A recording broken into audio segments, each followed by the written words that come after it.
Hi, this is Renuka, your quant educator. आज हम solve करेंगे मेंस लेवल डीआई सेट 15, जिसमें हम एसबीआई क्लर्क मेंस के एक मिसिंग डीआई को सॉल्व करेंगे और एसबीआई पीओ मेंस के एक फनल डीआई और एक caselet DI based on mensuration, जिसमें कुछ 3 क्वेश्चंस आए थे और नंबर सीरीज को सॉल्व करेंगे। ठीक है, एसबीआई क्लर्क मेंस की तैयारी कर रहे हैं तो पीओ और क्लर्क दोनों के मेमोरी बेस्ड पेपर को आज सॉल्व करेंगे।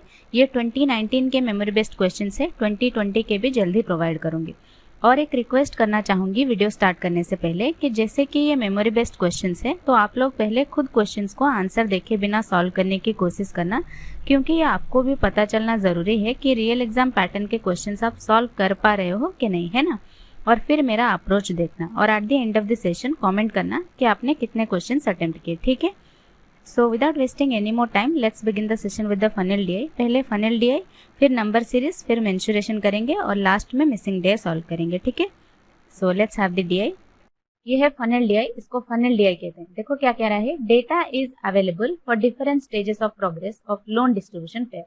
देखो क्या क्या स्टेजेस हैं, यहाँ कितने लोगों ने कॉन्टैक्ट किया लोन फेयर के लिए, फिर कितने लोगों ने यहाँ विजिट किया, फिर यहाँ उन विजिट में से कितने लोगों ने इंटरेस्ट दिखाया, फिर जितने लोगों ने भी इंटरेस्ट दिखाया उनमें से कितने लोगों ने अप्लाई किया, फिर जिन्होंने भी अप्लाई किया उनमें से कितने लोग जो हैं एलिजिबल हैं, फिर यहाँ जितने लोग एलिजिबल हैं उनमें से यहाँ कितने परसेंटेज जो लोग हैं जिन्होंने लोन को डिसबर्स किया है।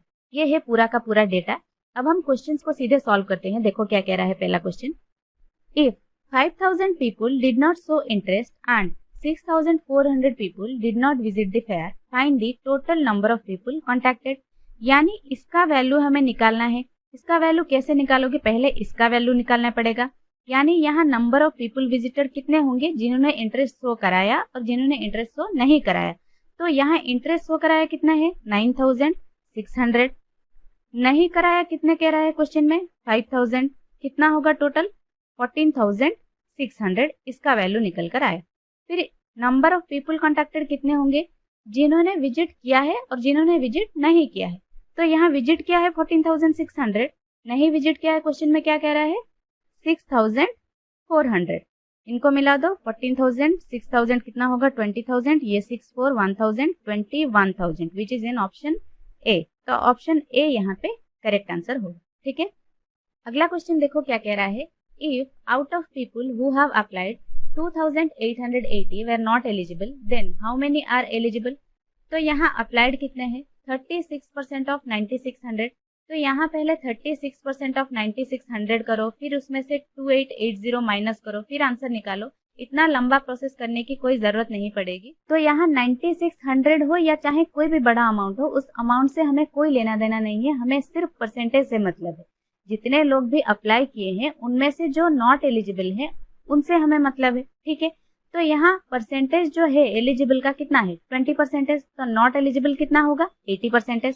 तो 80% का वैल्यू क्या कह रहा है, 2880। तो 20% का वैल्यू क्या होगा, ये इसका कितना है, 4 गुना है। तो इससे 4 डिवाइड कर दो, 4 7 जा 28, 4 2 जा 8, 720 आंसर निकल कर आया विच इज इन ऑप्शन सी। तो ऑप्शन सी यहाँ पे करेक्ट आंसर हो। ठीक है, देखो ऐसे ही सिंपल अप्रोच से ही आपको सॉल्व करना पड़ेगा। परसेंटेज निकाल के भी आप निकाल सकते थे, 36% निकालते, फिर उसमें से 2880 माइनस करते, उसमें थोड़ा टाइम तो लग जाता। मेंस लेवल के क्वेश्चन है तो आपको अप्रोच आनी चाहिए कि किस क्वेश्चन में अमाउंट की जरूरत पड़ेगी, किस क्वेश्चन में अमाउंट की जरूरत नहीं पड़ेगी। यहाँ हमें अमाउंट की कोई जरूरत नहीं थी, इसलिए हमने क्या किया, सीधे परसेंटेज से निकाल दिया। ठीक है, नेक्स्ट देखो नंबर सीरीज आई थी ये वाली, कह रहा है there are 3 series, you have to find value of A B and C, then establish the relation among A B सी।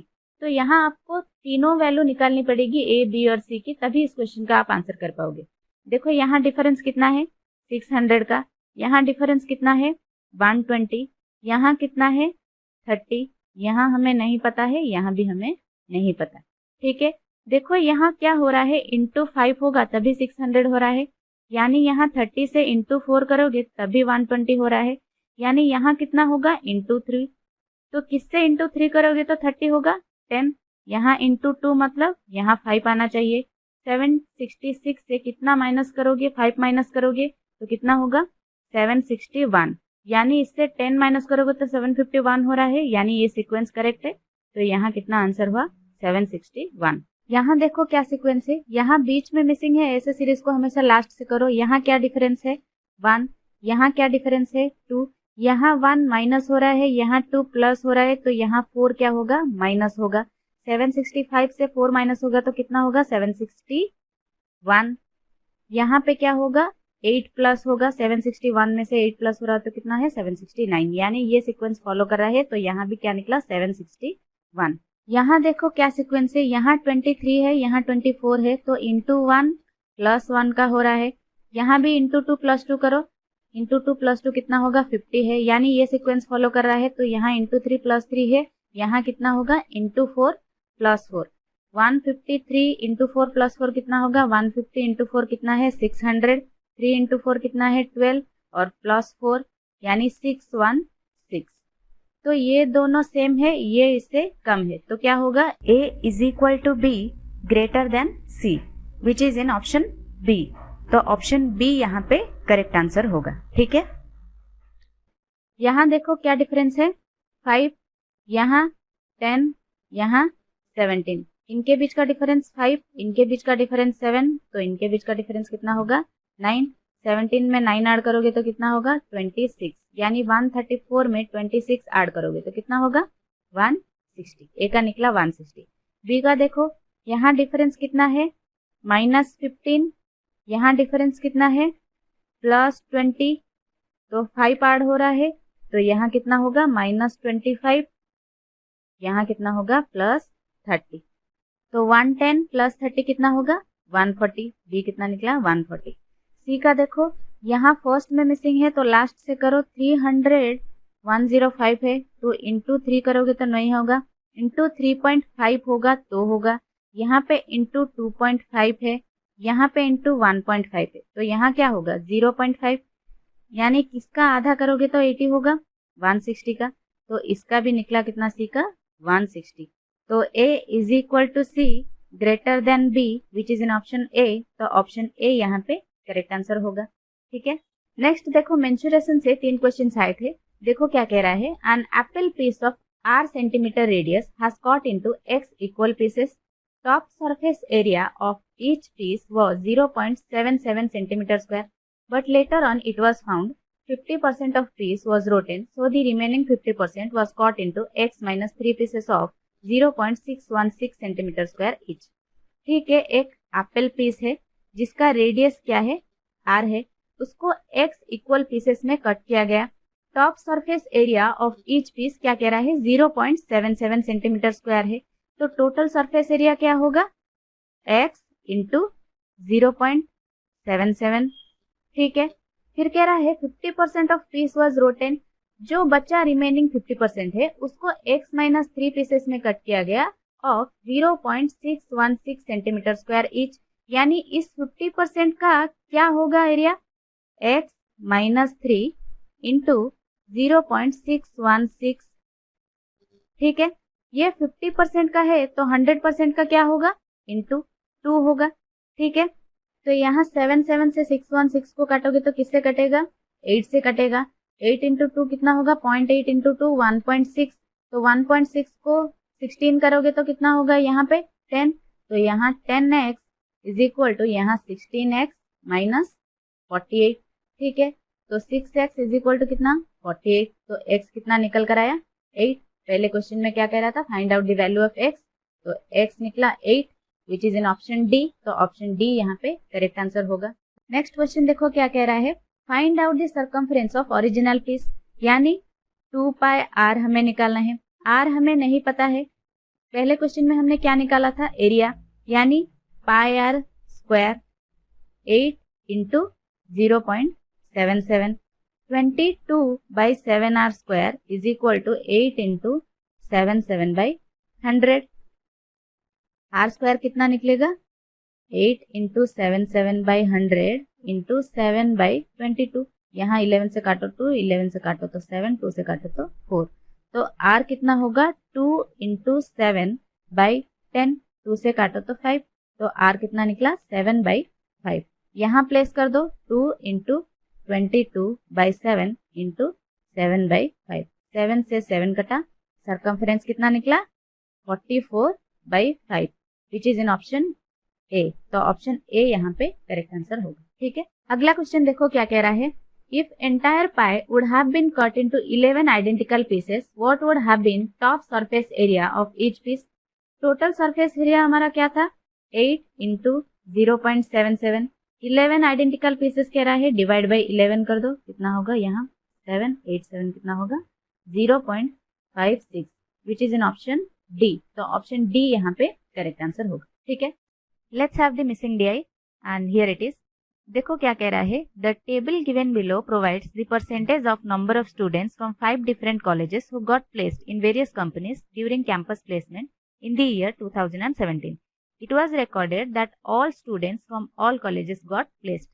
ठीक है, A, B, C, D, E जो है ये 5 कॉलेजेस हैं जिनके स्टूडेंट्स को एक कंपनी, 2 कंपनी ऐसे करके 6 कंपनीज तक कैंपस प्लेसमेंट मिली है परसेंटेज में। ठीक है, ये जो वैल्यूज है ये परसेंटेज में है।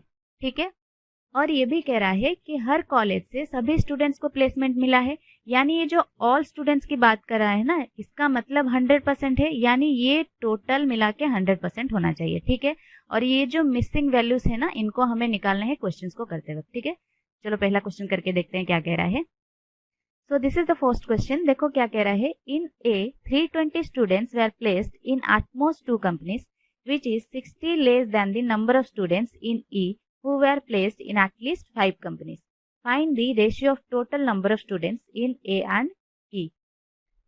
तो यहाँ एटमोस्ट और एटलीस्ट की बात कर रहा है, तो हम कैसे निकालेंगे। देखो अगर आपने मेरी रीजनिंग की वीडियोस देखी होंगी तो आपको पता होगा, मैंने कहा था एटमोस्ट 2 मतलब 2 से ज्यादा नहीं, एटलीस्ट 2 मतलब 2 से कम नहीं होना चाहिए। ठीक है, तो यहाँ एटमोस्ट 2 कंपनीज की बात कर रहा है, तो हम 2 कंपनीज तक ही कैलकुलेट करेंगे, उससे ज्यादा नहीं करेंगे।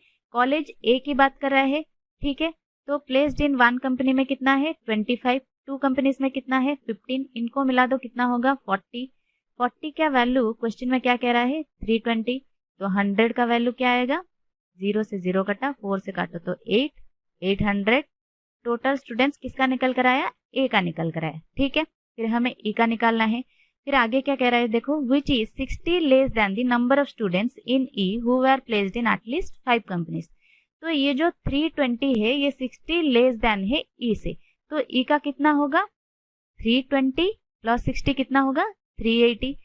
एटलीस्ट 5 कंपनीज कह रहा है तो 5 भी होगा और 6 भी होगा। ई का 5 में कितना है 24, 6 में कितना है 14, तो कितना हुआ टोटल 38।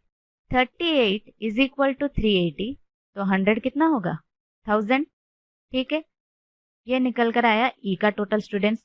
अब क्या कह रहा है, find the ratio of total number of students in A and E. तो इन्हीं का रेशियो हमें निकालना है। यहाँ 800 डिवाइड बाई 1000, 00 कट गए, 2 से काटो तो 4, 2 से काटो तो 5। ठीक है, 4:5 करेक्ट आंसर होगा। ठीक है, नेक्स्ट क्वेश्चन देखो क्या कह रहा है, find the difference in number of students who were placed in at most 4 companies and that of in at least 3 companies in college D if it's total strength is 800। ठीक है, तो कॉलेज डी की बात कर रहा है, एटमोस्ट 4 कंपनीज यहाँ निकालेंगे, यहाँ एटलीस्ट 3 कंपनीज निकालेंगे। ठीक है, एटमोस्ट 4 मतलब यहाँ तक की वैल्यू हमें निकालनी है, लेकिन यहाँ 2 मिसिंग वैल्यूज है, तो कैसे निकालोगे। अगर यहाँ तक की वैल्यू निकालनी है, इन दोनों को 100 में से माइनस करोगे तो यहाँ तक की वैल्यू निकल जाएगी ना, तो निकाल लो। इन दोनों का सम कितना होगा 25, 15 कितना होगा 40, 100 से 40 गया तो कितना होगा 60। तो एटमोस्ट 4 कंपनीज कितना होगा 60। फिर कह रहा है एटलीस्ट 3, यानी 3 से लेकर 6 तक कितना है, ये 40, ये 20, 60, ये 12, 72। फिर इनके बीच का डिफरेंस कह रहा है कितना होगा 12, तो 12% 800 का कितना होगा 12 8 जा 96 आंसर होगा इसका। ठीक है, अगला क्वेश्चन देखो क्या कह रहा है, Which college records the maximum number of students who were placed in at least 4 companies provided that the strength of each college is 1800। ठीक है, तो यहाँ टोटल स्ट्रेंथ की ना हमें कोई जरूरत नहीं है, क्यों, क्योंकि ईच कॉलेज की बात कर रहा है ना, तो जिस कॉलेज की जितनी भी परसेंटेज निकलेगी फिर उसको 1800 से मल्टीप्लाई करोगे, है ना, तो कोई जरूरत नहीं होगी इसकी। तो जिसकी जितनी ज्यादा परसेंटेज होगी उसी का मैक्सिमम रिकॉर्ड होगा। ठीक है, पहले ए का निकाल लो कितना होगा, एटलीस्ट 4 कह रहा है तो 4 5 6 होगा, तो यहाँ 5 मिसिंग है, कैसे निकालोगे? यहाँ 25 15 कितना होगा? 40, यहाँ 12 18 कितना होगा? 30, तो 40 प्लस 30 कितना हुआ? 70, ये 22 कितना हुआ? 92। ठीक है, तो यहाँ 5 कितना होगा? 100 में से 92 गया तो 8, तो यहाँ 12 8 कितना होगा? 20, और ये 18 कितना होगा? 38, तो ए का कितना निकल कर आया? 38। बी का निकालो, यहाँ 16 25 कितना होगा? 41, और ये 18 कितना हुआ? 59, तो ये 59 है तो ये कितना होगा? 41, बी का निकल गया। सी का निकालो, क्या है? यहाँ 20 22 42, और ये 16 कितना होगा? 58, सी का निकला। डी का निकालो, कितना है? यहाँ 15 25 40, और ये 20 60, डी का निकल गया। ई का निकालो, कितना होगा? यहाँ 15 22 कितना होगा? 37, और ये 10 कितना है? 47। अगर ये 47 है यहाँ तक, तो यहाँ तक कितना होगा? 53। ठीक है, तो इनमें से किसका ज्यादा है? डी का, कंपनी डी का, तो कंपनी डी इसका आंसर होगा। ठीक है, नेक्स्ट क्वेश्चन देखो क्या कह रहा है। Total number of students placed in 5 companies in A is same as that of in E. तो यहाँ प्लेस्ड इन 5 कंपनीज ए में मिसिंग है, तो कह रहा है ई में जितना है ए में उतना है। ठीक है, इन दोनों का सेम है। ठीक है, आगे क्या कह रहा है देखो। If 150 students of E were placed in 1 company then find total strength of A. तो यहाँ 1 कंपनी में कितना है? 15, इसी का वैल्यू कह रहा है 150, तो 24 कितना होगा? 240, तो यहाँ भी 240 होगा। लेकिन इसका परसेंटेज कितना निकला था लास्ट क्वेश्चन में हमारा? 8%। तो 8% इज इक्वल टू 240, तो 100% इज इक्वल टू कितना होगा? 8 से काटो तो 30, 00 लगा दो, 3000 इसका आंसर होगा। ठीक है, अगला क्वेश्चन देखो क्या कह रहा है। D and C both has total strength of 1200 students each. Find the average number of students from both college who got placed in at most 2 companies. तो डी और सी की टोटल स्ट्रेंथ है 1200 each, और at most 2 companies मतलब यहाँ तक की निकालनी है। तो 100 में से इनको माइनस करोगे तो निकल जाएगा। इसका आंसर मुझे आप लोगों से चाहिए। इसको सॉल्व करके आप सब आंसर कमेंट सेक्शन में करना।